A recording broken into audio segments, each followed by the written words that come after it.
জলকে কিচেন থেকে আবার সবাইকে স্বাগত। কেমন আছো সবাই? এখন গরমে আজকে আমি ছাতুর শরবত বানাবো। তো কী কী নিয়েছি আমি বলছি, কেননা এই গরমকালে ছাতুর এই শরবতটা কিন্তু বিহার বা ইউপিতে ভীষণ ব্যবহার করে। ওখানে তো ভীষণ গরম পড়ে, মারাত্মক। সেই জন্য ওরা এই ছাতুর শরবতটা ভীষণ খায়। তো আজকে আমি সেই জন্য ছাতুর এটা, আর আমরা তো জানি এই ছাতুটা হচ্ছে তোমার গিয়ে যে গোটা যে চানা পাওয়া যায়, চানা বলতে মানে ছোলা, সেই ছোলাটাকে ভেজে খোসা ছাড়িয়ে তার এটা পাউডার। কেমন, এটা তো আমি দোকান থেকে কিনেছি। যদি যে ভাজা ছোলা পাওয়া যায় তো সেটা ঘরে এনে খোসা ছাড়িয়ে সেটার পাউডারও করে নেওয়া যায়, কিন্তু আমি বাজার থেকে কিনে নিয়ে এসেছি। তো এটা হচ্ছে কী কী দেবো দেখো। এর মধ্যে ছাতু দেব, এখানে তোমার গিয়ে 4-5 চামচ মতন আছে। এই চামচে 2 গ্লাস মতন তোমার শরবত হবে। আর তার মধ্যে দেবো এই যে জিরে পাউডার, বিট নুন, আর তোমার গিয়ে গোলমরিচ গুঁড়ো, আর লেবু, সাদা নুন, আর এখানে একটু পুদিনা দেব। পুদিনাটা তোমার গিয়ে শরীর ঠান্ডা রাখে। মিন্টের তো আমরা গরমকালে মিন্টের চাটনি করি, শরবত করি, তো একটু মিন্টের তাতে মেশাবো। তো শুরু করি এখন। তো এখানে আমি মেপে নিয়েছি। এখানে আমি 2 গ্লাসের মতন শরবত হবে। এরকম 1 চামচ, 2 চামচ, 3 চামচ, 4 চামচ, 5 চামচ।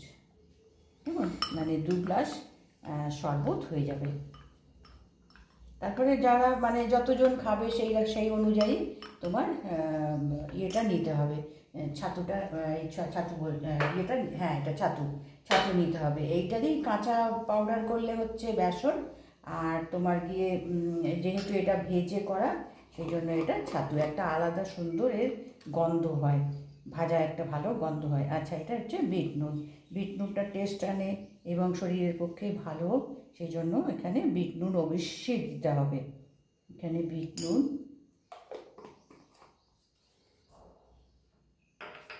এবার যে নর্মাল নুন আমরা ব্যবহার করি সেই নুন,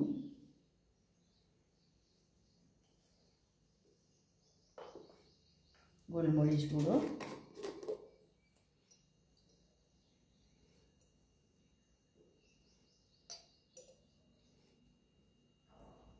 এগুলো সব টেস্টের ওপরে। গোলমরিচ গুঁড়ো বলো, নুনটাও তাই টেস্টের ওপরে দিতে হবে। আর এখানে ফ্লেভার আনার জন্য জিরে গুঁড়ো।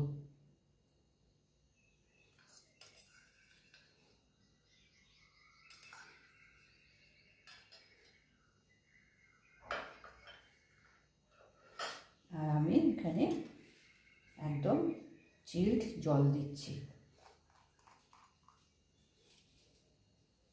প্রথমে অল্প জলটা দিয়ে ছাতুটাকে মিশিয়ে নিতে হবে।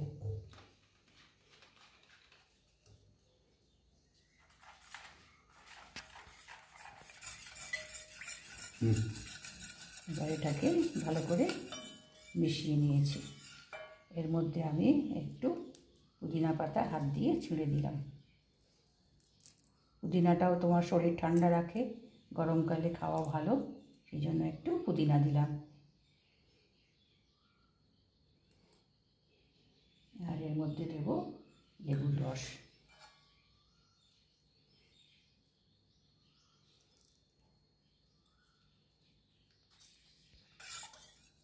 এর মধ্যে লেবুর জুসটাও মিশিয়ে নিয়েছি। বেসনটা আবার বেসন বলছি, তোমার ছাতুটা ভালো করে আমি মিশিয়ে নিয়েছি। এবার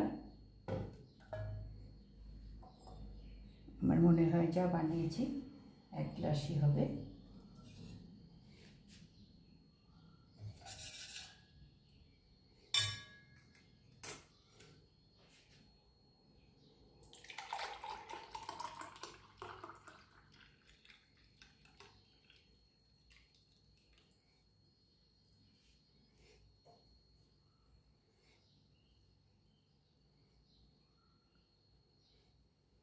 খুবই অল্প জিনিস দিয়ে এই ছাতুর শরবত ভীষণ ভালো। আর এই মানে রোদের যে হিটটা সেটা অ্যাবজর্ব করে, শরীর ঠান্ডা রাখে, তারপরে তোমার গিয়ে এনার্জি আনে, যার জন্য এই ছাতুর শরবতটা খুব উপকারী গরমকালে। তো আজকে আমি বানিয়ে দেখালাম। খুব চটপট হয়ে যায়, অল্প জিনিস লাগে, বেশি লাগে না, কিন্তু খেতে খুব ভালো হয় এবং খাওয়া আমাদের শরীরের পক্ষে খুব ভালো। তো এটা দেখলে পরে একটা সাবস্ক্রাইব করে দিও, লাইক করে দিও, কেমন? আর করে খাও কি না সেটাও অবশ্যই আমাকে জানিও।